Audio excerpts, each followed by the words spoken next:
Hello साथियों, मैं देवेंद्र कुमार आप सभी का हमारे यूट्यूब चैनल टीएसए क्लासेस पर स्वागत करता हूं।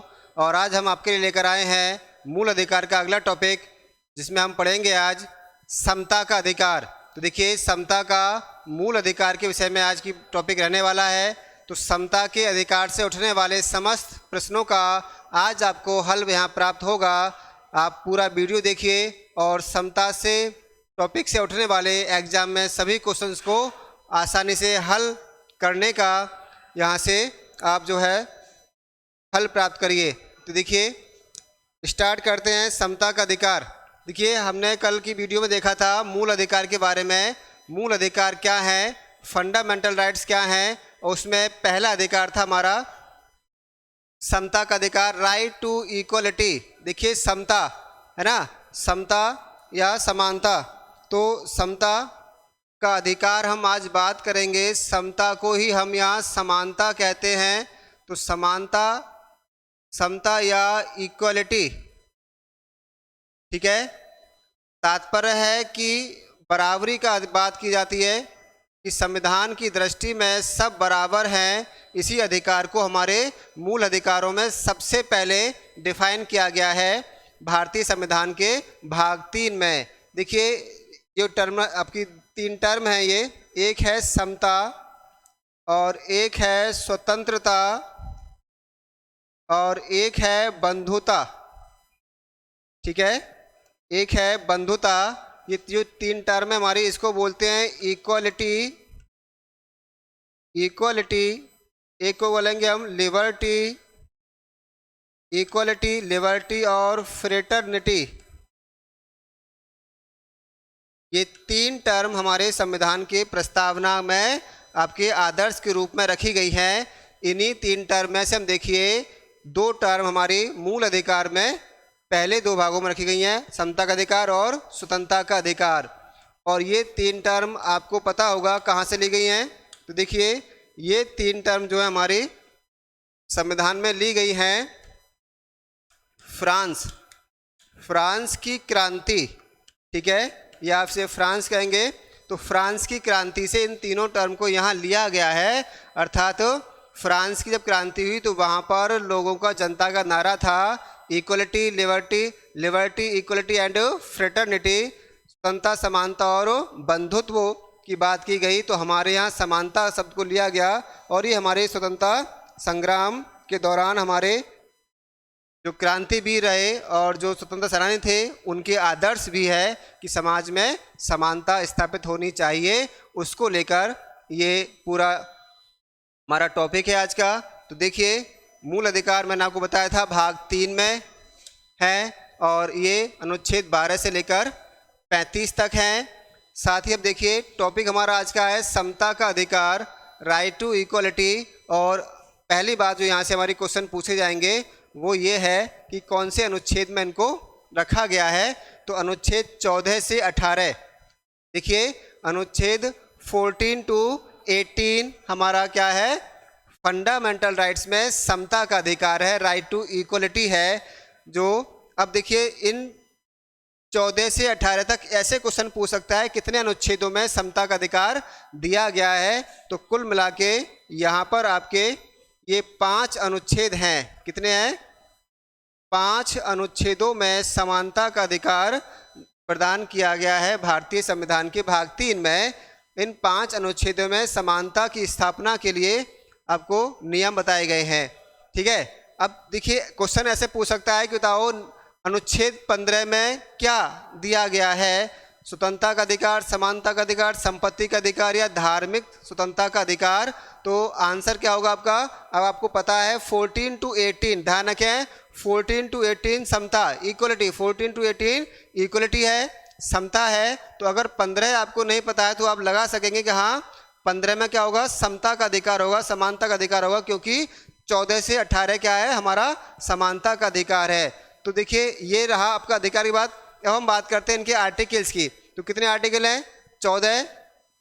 तो अनुच्छेद 14, 15, 16, 17 और 18, कुल मिला के कितने हो गए? ये हमारे 5 अनुच्छेदों में बात की गई है हमारे समानता के अधिकार की। विभिन्न प्रकार की समानताएं भारत में संविधान में प्रदान की गई हैं। देखिए, तो इसमें पहला जो अधिकार है हमारे समानता का, उसमें देखते हैं अनुच्छेद 14 है, अनुच्छेद 14 में समानता की बात की गई है। और यहाँ जो समानता की बात है वो कहता है कि दो बातें इसमें आती हैं हमारी। देखिए, यहाँ कहता है प्रत्येक व्यक्ति को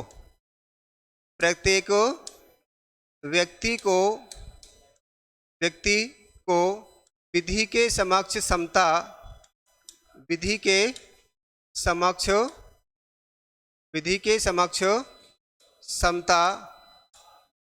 व विधि का समान संरक्षण प्राप्त है।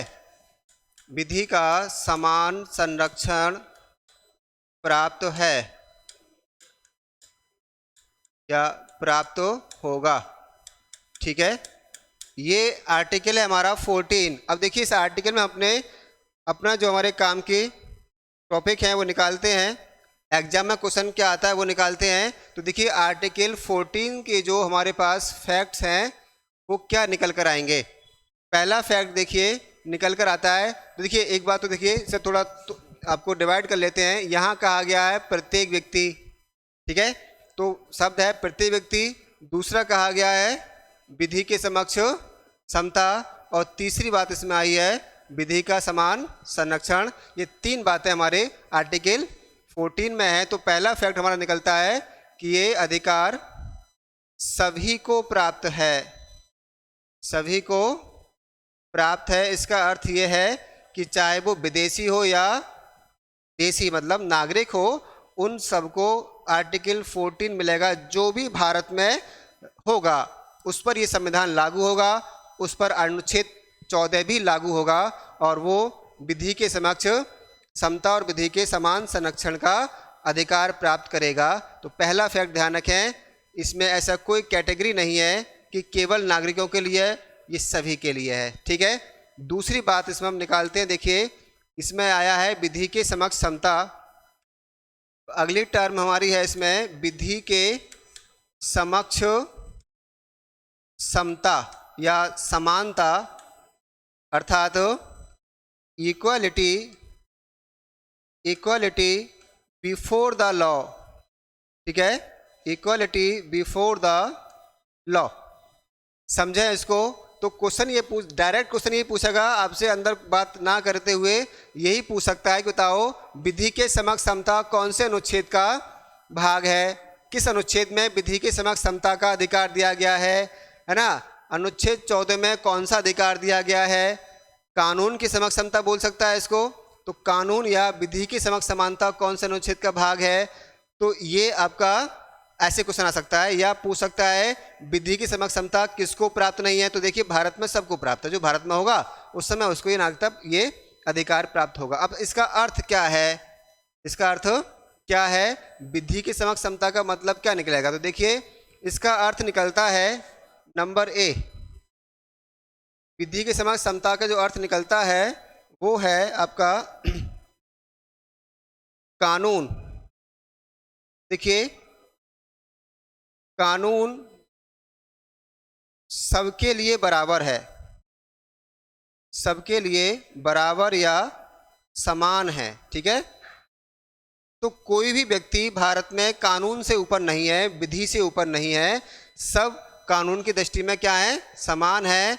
कोई छोटा बड़ा इधर उधर की बात नहीं है। अगर कोई संविधान का पालन नहीं करता है तो फिर चाहे वो कोई भी हो, उस पर एक समान रूप से कानून उस पर व्यवहार करेगा, उसे दंडित करेगा। ये अर्थ है हमारे विधि के समक्ष समता का। ध्यान रखें, दूसरी बात ये है कि विधि के उल्लंघन पर ही दंडित किया जाएगा। तो किसी व्यक्ति को दंडित किया जाना है सरकार के द्वारा, तो वो केवल कब होगा, विधि के द्वारा होगा। और उसके लिए हमारे पास क्या है, एक तंत्र है, न्यायिक तंत्र है, वहाँ ये सिस्टम चलता है। तो किसी व्यक्ति को दंडित किया जाना है तो विधि के उल्लंघन पर ही दंडित किया जाएगा, अदरवाइज नहीं किया जाएगा। और क्या कहा गया है इसमें, देखिए, विधि की समक्ष समता का अर्थ यह है कि भारत में विधि का शासन है। किसका? विधि का शासन। और विधि के शासन का मतलब क्या है कि संविधान क्या है?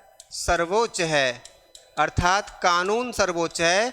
जो भी संस्थाएं भारत में हैं वो सब की सब संस्थाएं संविधान से शासित होती हैं, चाहे वो हमारी सरकारें हो, विधायिका हो या न्यायपालिका भी क्यों ना हो। जो कानून की संरक्षक है, सबके लिए जो गाइडलाइन देता है आपका वो है संविधान। तो संविधान सर्वोच्च है, इसे बोलते हैं विधि की सर्वोच्चता। और ये विधि का शासन। तो क्वेश्चन आता है कि बताइए कौन से अनुच्छेद में विधि के शासन की बात कही गई है? वो है अनुच्छेद कौन सा हमारा? 14 का। तो 14 में बात की गई है। अब विधि के शासन की बात करें तो देखिए ये जो आपका टर्म है हमारी विधि का शासन या विधि की समक्ष समता, ये एक नकारात्मक टर्म है। ठीक है, कैसी है? नकारात्मक संकल्पना है विधि के समक्ष समता। इसका मतलब यह है कि अगर कोई विधि का उल्लंघन करता है तो उसे दंडित किया जाएगा। ठीक है, तो विधि की समक्ष समता क्या है? नकारात्मक संकल्पना है। और इस संकल्पना को कहाँ से लिया गया है? इसे इंग्लैंड से लिया गया है, ब्रिटेन के संविधान से लिया गया है। ये क्वेश्चन हमारे एग्जाम में आते हैं। ठीक है, अब देखिए इस पर अपवाद है। तो बात कह रहे हैं कि सब बराबर हैं, कानून की दृष्टि में सब बराबर हैं। अगर कोई कानून का उल्लंघन करता है तो उसे कोई छूट प्रदान नहीं की जाएगी, चाहे वो चौकीदार हो या कोई और उच्च मंत्री क्यों ना हो, या गरीब हो या अमीर हो। ध्यान रखें, संविधान सब पर समान रूप से लागू होता है। बस संविधान की प्रक्रिया को जो फॉलो कराने वाली जो व्यवस्था है वहाँ पर आपकी जो है दिक्कत आती है। वहाँ रसूख वाले लोग अपना प्रभाव दिखाकर न्याय को या उस विधि को अपने पक्ष में मोड़ने की कोशिश करते हैं, लेकिन संविधान या कानून सबके लिए बराबर होता है। बस ये सामाजिक समस्या है जो समाज में पनपी हुई है। रसूख वाले व्यक्ति अपने पक्ष में कानून को मोड़ने की कोशिश करते हैं और कई बार वो इसमें सफल हो जाते हैं, है ना। हम देखते हैं समाज में क्या हो रहा है। अपवाद ये है कि कुछ लोगों को छूट दी गई है। तो यहाँ पर कुछ लोगों को छूट प्रदान की गई है और उसमें हमारे राष्ट्रपति हैं और हमारे राज्यपाल हैं, है ना। राज्यपाल हैं, एमपी और एमएलएज ये लोग हैं। इसको हम कह सकते हैं आर्टिकल 61 अनुच्छेद 61 में ये छूटें ये दी गई हैं। 361 अनुच्छेद 361 में ये बात की गई है। तो छूट क्या है? देखिए वैसे तो ये उतना बड़ा मुद्दा नहीं है। राष्ट्रपति के पद के दौरान उनके द्वारा किए गए कार्यों के लिए जो प्रशासनिक और कार्यपालिकी कार्य उन्होंने किए हैं, विधायिकी कार्य उन्होंने किए हैं, उन कार्यों के दौरान उनके ऑफिस में जो काम हुए हैं उसके लिए उन्हें जिम्मेदार नहीं ठहराया जाएगा, उन्हें न्यायालय में प्रश्नगत नहीं किया जाएगा। यही अधिकार राज्यपाल के पास भी हैं। एमपी एमएलए को छूट क्या है? एमपीज एमएलए जो हमारे प्रतिनिधि होते हैं इनके पास छूट ये है कि अगर ये संसद में किसी समिति में बैठे हैं और वहाँ कार्रवाई में भाग ले रहे हैं तो उस कार्रवाई में इनके द्वारा वाक एवं अभिव्यक्ति की छूट होती है। वहाँ उनके द्वारा की गई कोई टिप्पणी, कोई कथन को न्यायालय में प्रश्नगत नहीं किया जाएगा, ये इनके पास छूट है। तो इस तरह से ये छूट प्राप्त हैं, यानी अपवाद स्वरूप ये कहा जाता है। वाकई संविधान का अनुच्छेद 14 का जो भाग हम देख रहे हैं, कानून के समक्ष समता सब पर समान रूप से लागू होता है। समझ में आ गया होगा। दूसरी टर्म, तीसरी हम देखें फैक्ट इसमें निकलता है हमारा, तो थर्ड फैक्ट निकल कर आता है और वो है विधि के समक्ष समता। विधि के इसको हम बोलेंगे विधि का समान संरक्षण, ये बोलेंगे विधि का समान संरक्षण। अब देखिए पहले वाले आर्टिकल को हम पढ़ रहे हैं तो आपको समझ में आया होगा सब बराबर हैं। जब सब बराबर हैं, इक्वल हैं कानून की दृष्टि में, तो आप देखते होंगे अपने आसपास कि कुछ जगह हम देख रहे हैं बहुत सारी छूट मिली हुई हैं, कहीं आपको लेडीज फर्स्ट कहते हुए मिल जाते हैं लोग, तो कहीं बच्चों के लिए अलग कानून है, तो कहीं हमारे जो दिव्यांगजन हैं उनके लिए अलग कानून है, वृद्धों के लिए अलग कानून है। इक्वलिटी इक्वल इसे बोलेंगे हम equal protection of the law, equal protection of the law. तो हम बात कर रहे थे हम आपसे कि बताइए कि हम आसपास देखते हैं बहुत जगह हमें ग्रुप के बारे में बात की जाती है कि ये महिलाओं के अधिकार हैं, ये पुरुषों के अधिकार हैं और ये वृद्धों के अधिकार हैं, ये इस तरह से। तो ये सब अगर है तो फिर अनुच्छेद 14 का उल्लंघन हो गया, विधि की समक्ष समता कहाँ रही। देखिए ऐसे समाज में, भारत जैसे समाज में जहाँ हजारों साल से बहुत ज़्यादा आपके असमानताएं घर कर गई थी, जहाँ महिलाओं की अलग स्थिति थी, पुरुषों में और महिलाओं में हम ग्रुप देखें तो जातिगत आधार पर बहुत भेदभाव हो गए थे। उस समाज में सबको ये कह देना सब कानून दृष्टि में बराबर हैं, थोड़ा अजीब सी बात है। तो इसके लिए हमारे संविधान निर्माताओं ने क्या उपाय निकाला, उन्होंने एक टर्म जोड़ी इसमें जिसे कहा गया विधि का समान संरक्षण। इसमें क्या है देखिए, इसका अर्थ ये है, तो इसमें हमारा पहली अर्थ ये निकलता है कि देखिए समान जो ग्रुप है, समूह के साथ समानता का व्यवहार, समान समूह के साथ समानता का व्यवहार। देखिए समानता तो की जाएगी लेकिन वो समानता समान लोगों में होगी। तो अगर लोग समान हैं तो उनमें समानता का व्यवहार किया जाएगा। अगर समूह या लोग ही असमान होंगे तो उनको हम समानता का व्यवहार कैसे कर सकते हैं। इस अर्थ में बहुत राहत देता है हमारा विधि का समान संरक्षण। अब इसमें क्या किया, कैसे माना जाए, समान कौन है, तो उन्होंने कहा समूह मान लिए जाएंगे। तो समूह में ये बात की जाएगी कि कौन सा समूह पीछे है या कौन सा समूह आगे है। अर्थात अगर समूह में असमानता है तो उनके साथ असमान व्यवहार करने में अनुच्छेद 14 का पहला भाग आड़े नहीं आएगा। इससे हमें राह खुली किस बात की, तो इस बात से देखिए ये एक कैसी है, ये सकारात्मक संकल्पना है, ये एक सकारात्मक संकल्पना है, एक पॉजिटिव कंसेप्ट है।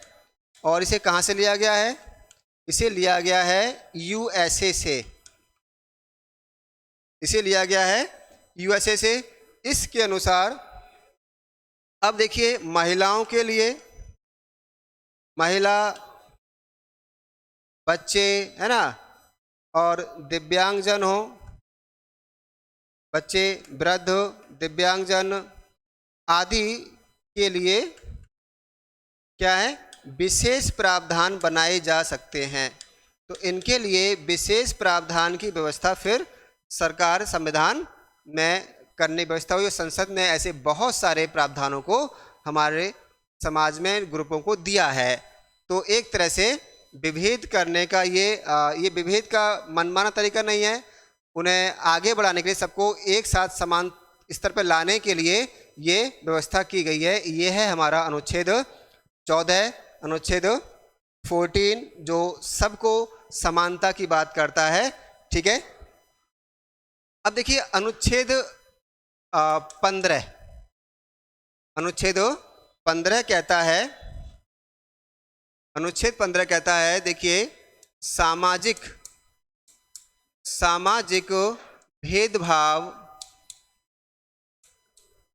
की समाप्ति, एबोलिशन ऑफ सोशल डिस्क्रिमिनेशन दिया गया है अनुच्छेद 15 में। सामाजिक भेदभाव, सोशल डिस्क्रिमिनेशन की बात की गई है।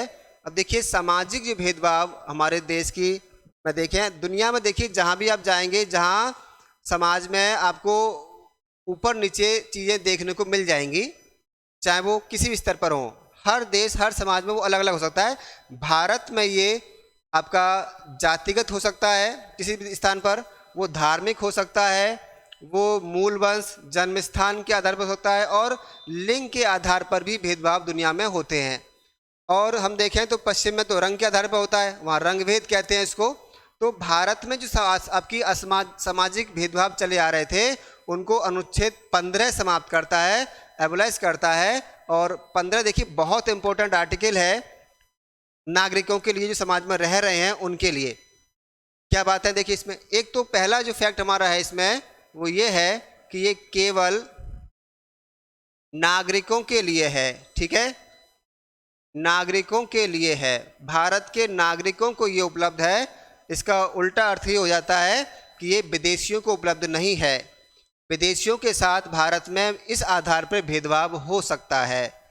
जैसे हम देखें कि भारत में हम भारतीयों को कहीं भी आने जाने का अधिकार है बिना किसी भेदभाव के, लेकिन विदेशियों को ये अधिकार प्राप्त नहीं होगा। कारण ये है कि उनको पहले बताना होगा कि आपको कहाँ जाना है, जहाँ वो अपने वीज़ा में अपने सूचना में उल्लेख करेंगे वहीं तक वो घूम सकते हैं, वो उन पर भेदभाव लागू हो सकता है। अब देखिए सामाजिक भेदभाव में क्या है, तो अनुच्छेद 15(1) ये कहता है कि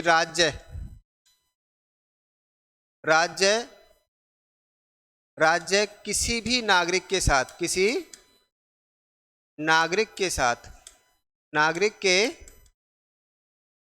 साथ उसके कुछ हमारे ग्राउंड्स हैं। यहाँ किस ग्राउंड्स पर देखिए, उसके धर्म, जाति,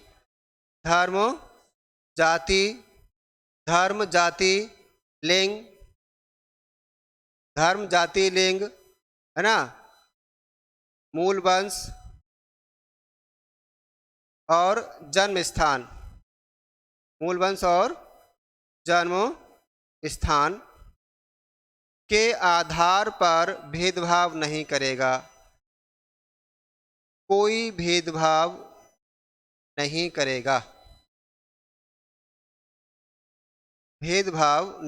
करेगा, तो देखिए राज्य का अर्थ बता क्या है, राज्य में आपकी सरकारें आती हैं, सरकारी संस्थाएं आती हैं, तो किसी भी सरकारी संस्था में, कार्यालय में, किसी भी सरकार के द्वारा, विधायक के द्वारा किसी भी नागरिक के साथ उसके धर्म, जाति, मूल वंश, लिंग आदि के स्थान पर भेदभाव नहीं किया जाएगा। उसकी सेवाएं प्रदान करने में, उसकी सुविधाएं प्रदान करने में, पहुंच में कोई भेदभाव नहीं किया जाएगा। क्वेश्चन ये आएगा कि बताइए जाति, धर्म आदि के आधार पर भेदभाव की समाप्ति कौन से अनुच्छेद में की गई है?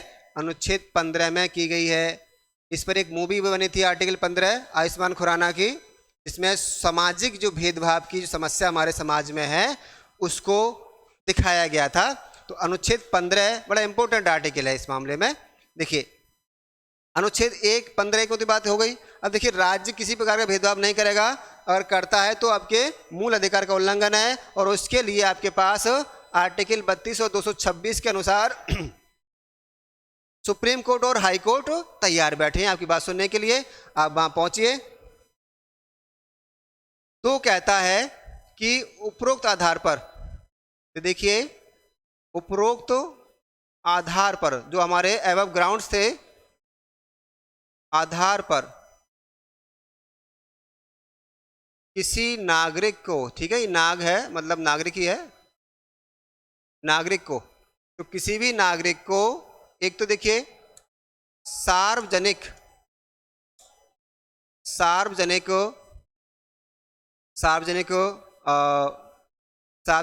आपके सार्वजनिक धर्मशाला हो, सार्वजनिक स्थल, पार्क हो, है ना, होटल या हम कह सकते हैं आपके पार्क, होटल या मनोरंजन, है ना, मनोरंजन के स्थल, या राज्य द्वारा पोषित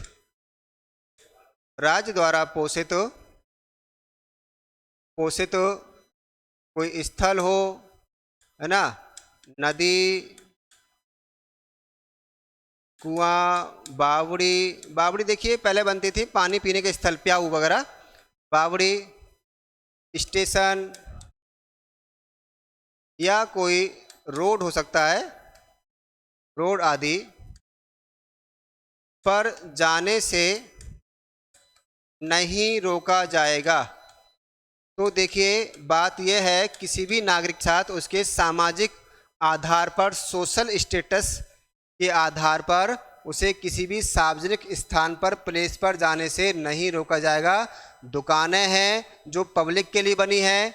कोई भी दुकानदार दुकान खोल के बैठता है तो अपने घर के लिए नहीं बैठता, वो समाज के लिए बैठता है। वो ये नहीं कह सकता कि उस मोहल्ले के व्यक्ति इस दुकान पर सामान लेने नहीं आएंगे, इस जाति के लोगों को सामान नहीं दूंगा, इस धर्म के लोगों को सामान नहीं दूंगा। वैसे हम देख रहे हैं कुछ समस्याएं उत्पन्न हो रही हैं आजकल, लेकिन ये अनुच्छेद 15 कहता है। कई बार ऐसा होता है, आपको देखने को मिल जाता है। तो ये एक ग्राउंड है जिसके आधार पर किसी को किसी भी भारत में स्थल पर जाने से नहीं रोका जाएगा। हाँ, ध्यान रखें, सिक्योरिटी एक कंसर्न हो सकती है और धार्मिक मामले थोड़ा इससे अलग हैं, है ना, जिन्हें न्यायालय आजकल सुलझा रहा है। तो ये है अनुच्छेद 15 का 2, ठीक है। अनुच्छेद 15 का 3 कहता है, अब देखिए सबको बराबरी दे दी। फिर कहता है कि देखिए लेकिन फिर भी हम देखें कुछ ऐसे ग्रुप समाज में हैं जिनको हमें कुछ छूट देनी पड़ती है, उसके लिए संविधान में व्यवस्था की गई। और वो ये है कि बच्चों व महिलाओं के लिए विशेष प्रावधान बनाए जा सकते हैं। विशेष प्रावधान बनाए जा सकते हैं, ठीक है। तो ये छूट दी गई है, संसद विधायिका चाहे तो महिलाओं को और बच्चों को कुछ विशेष प्रावधान बनाने के लिए छूट दी गई है। ऐसे ही देखिए चौथा जो हमारा भाग है 15 का, वो कहता है कि पिछड़े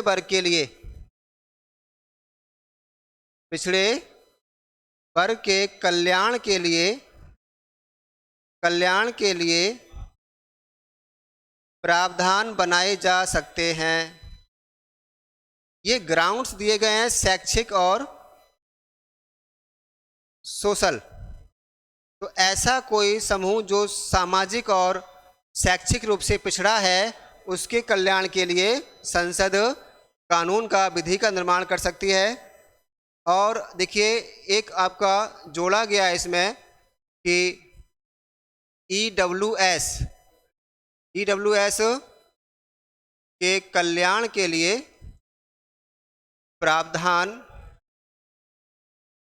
बनाना। तो ये जोड़ा गया है हमारा 2019 में 103वां संशोधन द्वारा ये आर्टिकल जोड़ा गया है और लिखा गया कि आर्थिक रूप से कमजोर वर्ग के कल्याण के लिए संसद प्रावधान बना सकती है। ये है हमारा अनुच्छेद 15। तो स्पष्ट रूप से आपको समझ में आया होगा 15 के बारे में। क्वेश्चन सुन लीजिए क्या है। आपसे पैट जैसे एग्जाम में और आपके सरकारी उत्तर प्रदेश सरकार के जो एग्जाम है हमारे, उन सब में जो क्वेश्चन है सिंपल, वो क्या है, अनुच्छेद 15 में क्या घोषित किया गया है। तो 15 में क्या घोषित किया गया है, सामाजिक भेदभाव का अंत किया गया है, ठीक है।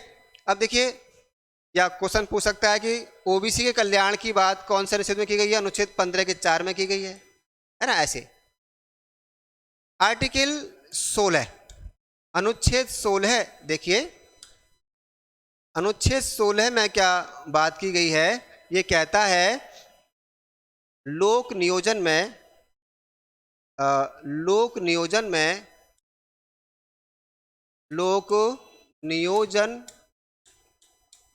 में अवसर की समता।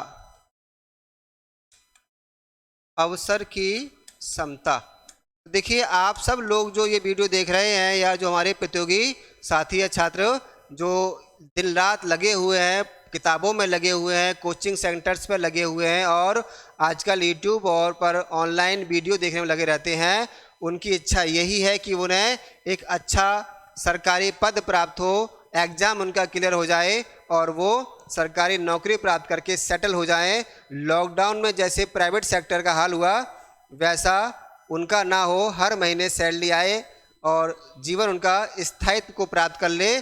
तो उसके लिए अनुच्छेद 16 उन्हें ये गारंटी देता है कि हाँ आप तैयारी करिए और हम संविधान का अनुच्छेद 16 बिना किसी भेदभाव के सबको परीक्षा में बैठने, नौकरी प्राप्त करने का अवसर प्रदान करता है। उसी के लिए अनुच्छेद 16 यहाँ लगाया गया है। तो आप तैयारी करते रहिए। मेहनत करते रहिए, दिन रात जाग के लगे रहिए, हमारे वीडियो देखिए और यहाँ से अपने सब्जेक्ट को मजबूत करके और आगे बढ़ते रहिए। बात करते हैं अनुच्छेद 16 की, लोक नियोजन में अवसर की समता। तो बात यह है, देखिए, equal opportunity in government jobs. लोक नियोजन कहलाता है सरकारी नौकरी। तो नियोजन कहते हैं हम नियुक्ति होना, लगना। सरकारी नौकरी की बात यहाँ हो रही है। सरकारी नौकरी में आपको समता प्राप्त होगी, और ये समता किसे प्राप्त होगी? तो ध्यान रखें, आर्टिकल 16 नागरिकों के लिए है, नागरिकों के लिए है। तो आर्टिकल 16 नागरिकों के लिए है, विदेशियों के लिए नहीं है। भारत के नागरिकों को ये सुविधा प्रदान की गई है कि उन्हें अवसर की समता रहेगी, राज्य किसी प्रकार का कोई भेदभाव नहीं करेगा। अब आर्टिकल 16 के जो प्रावधान है वो देखिए। आर्टिकल 16 का जो पहला प्रावधान है वो ये है कि राज्य अपने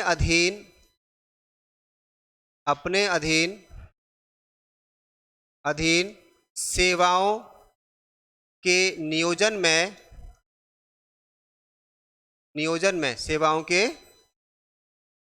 में भेदभाव नहीं करेगा।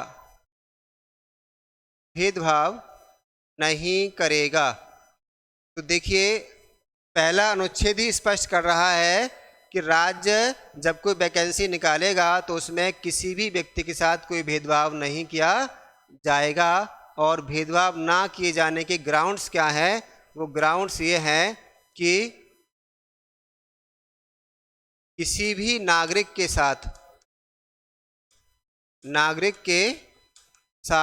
उसके, ध्यान रखें ये ग्राउंड्स कौन कौन से हैं, उसके धर्म, जाति, लिंग, स्त्री है या पुरुष है। आजकल एक जेंडर न्यूट्रल भी जुड़ गया है इसमें, तो स्त्री है, पुरुष है, न्यूट्रल जेंडर है। लिंग है ना, जाति, लिंग, मूल वंश, जन्म स्थान व निवास। ध्यान रखें, ऊपर 15 से इसमें अंतर कितना है? निवास का अंतर है 15 और 16 में। स्थान व निवास के आधार पर नौकरियों में, मैं थोड़ा वर्ड इजी कर देता हूँ इसको, नौकरियों में भेदभाव नहीं होगा। तो देखिए, राज्य के ये स्पष्ट निर्देश दिया गया है इस अनुच्छेद के द्वारा कि किसी भी नागरिक को सरकारी सेवाओं में लेने से इस आधार पे मना नहीं किया जाएगा कि वो किसी विशेष धर्म का है, जाति का है, मूल वंश का है, उसका जन्म स्थान कहीं और का है ना। इस तरह से निवास के आधार पर उसके साथ कोई भेदभाव नहीं किया जाएगा। ये कहता है हमारा अनुच्छेद 16 कहता है, अनुच्छेद 16 कहता है, 16 का 2। अच्छा, तीसरा देखिए क्या कहता है, अनुच्छेद 3 में ये प्रावधान किया गया है कि निवास, रेसिडेंट, निवास के आधार पर राज्य विशेष नियम बना सकते हैं। देखिए, ये है एक आधार लगा सकते हैं राज्य कि इस राज्य में यहाँ के निवासी मूल निवासी पत्र मांगते हैं, उसके लिए है ये। अच्छा, चौथा कहता है, देखिए अनुच्छेद 4 16(4) कहता है पिछड़े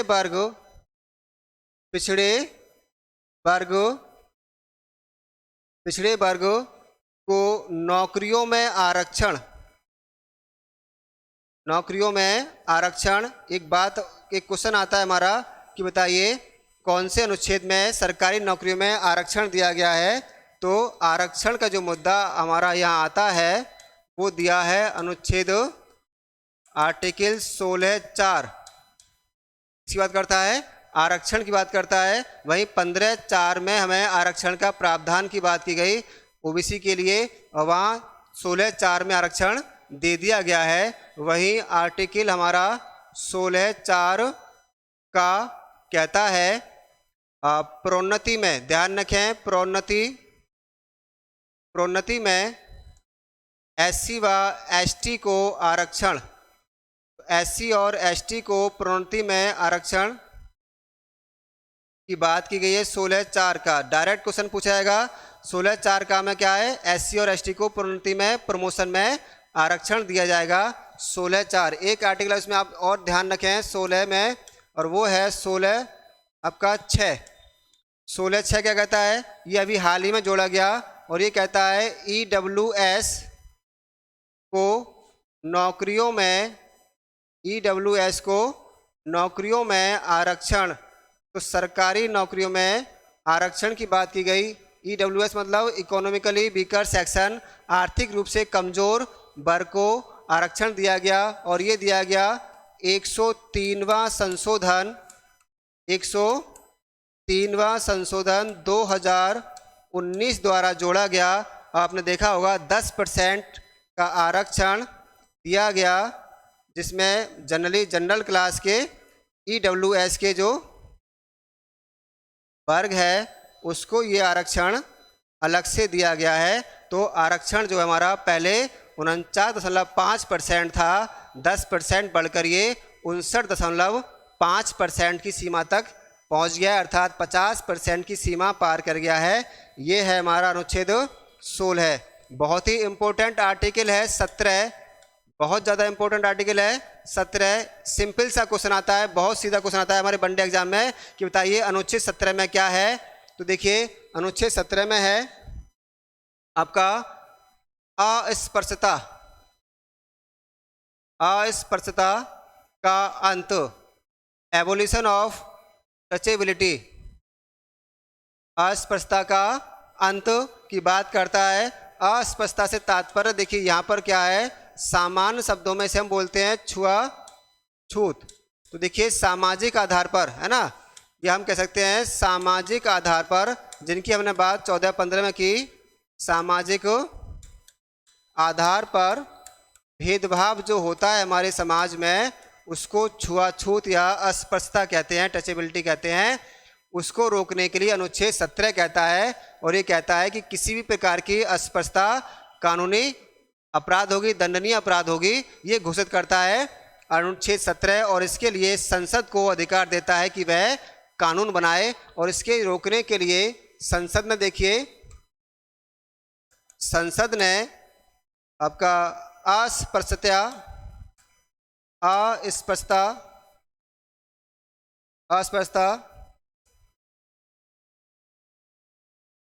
समाप्ति अधिनियम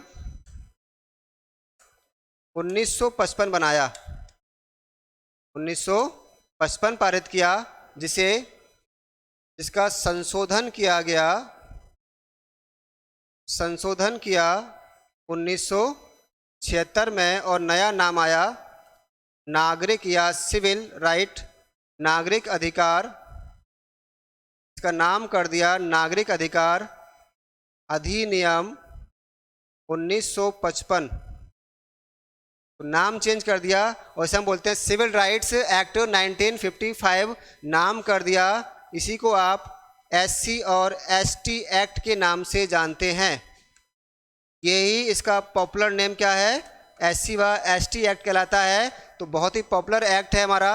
अगर किसी अनुसूचित जाति, अनुसूचित जनजाति के सदस्य के साथ उसके स्टेटस के आधार पर भेदभाव किया जाता है, जिसमें जातिगत आधार पर संबोधन करना, साथ काम करने से मना करना, या उसके साथ भेदभाव व्यवहार, बुरा व्यवहार करना, गाली गलौज करना, मारपीट करना, घर में कूड़ा करकट फेंकना, है ना, ये सब बातें इस तरह से आपकी कहलाएंगी, छुआछूत कहलाएंगी। और इसके लिए SC ST एक्ट उस पर लग सकता है, जिसमें नॉन वेलेबल यानी ना अजमानती ये अधिनियम है। ये है 17। आर्टिकल 18 देखिए, अनुच्छेद 18 कहता है उपाधियों का अंत, उपाधियों का अंत, एबोलिशन ऑफ टाइटल्स। तो देखिए टाइटल्स की बात की गई है, किसी प्रकार का कोई उपाधि टाइटल प्रदान नहीं किया जाएगा, अंत किया गया है इसमें देखिए अपवाद है आपका शिक्षा। तो शिक्षा व सेना ये अपवाद है, अर्थात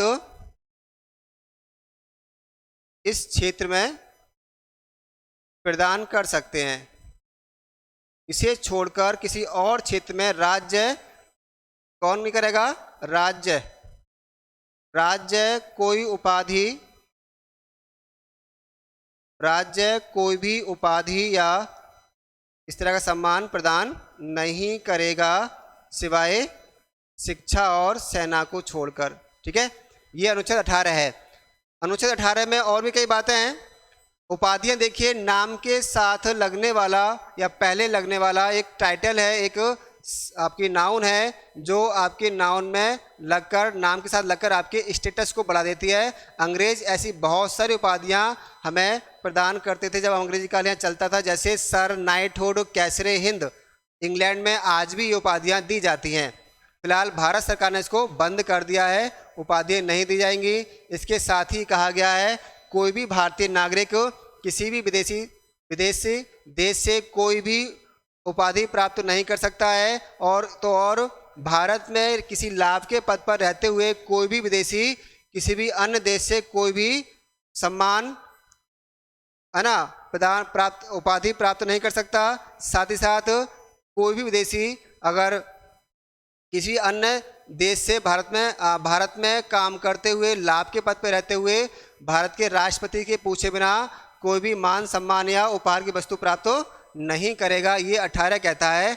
एक देखिए 18 की हम बात करें तो 1954 में एक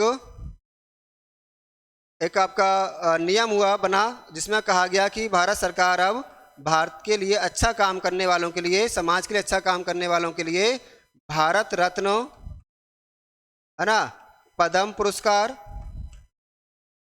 और पद्म पुरस्कार आरंभ किए। तो सरकार ने क्या किया, ये देने आरंभ कर दिया। भारत रत्न, पद्म पुरस्कार जैसे पुरस्कार, पद्म विभूषण, पद्म भूषण और पद्मश्री देने आरंभ कर दिए। तो देखिए अगर पूछे बताओ भारत रत्न का संबंध कौन से अनुच्छेद से है? 18 से है। लेकिन ये उपाधियां नहीं है, ध्यान रखें, ये उपाधि नहीं है। इन्हें सुप्रीम कोर्ट ने इन्हें सम्मान माना है। अगर ये टाइटल कब माने जाएंगे? सुप्रीम कोर्ट ने स्पष्ट कहा है कि अगर इन्हें नाम से पहले लगाया गया उस व्यक्ति द्वारा तो इन्हें टाइटल माना जाएगा। इसका व्यावसायिक लाभ लिया तो इसे टाइटल माना जाएगा, उसे छीन लिया जाएगा। ये व्यवस्था दी है सुप्रीम कोर्ट ने। जनता पार्टी सरकार आई तो 77 में इसे बंद कर दिया गया, 80 तक बंद रहे, फिर सरकार चेंज हुई, फिर से स्टार्ट हुए। तो ये आपका 18 है और ये हमारे 5 अनुच्छेद रहे जो हमने समता के अधिकार में पढ़े। इनसे उठने वाले क्वेश्चंस को हम जल्दी आपके सामने लेकर आएंगे। तब तक के लिए आपको शुभकामनाएं। धन्यवाद।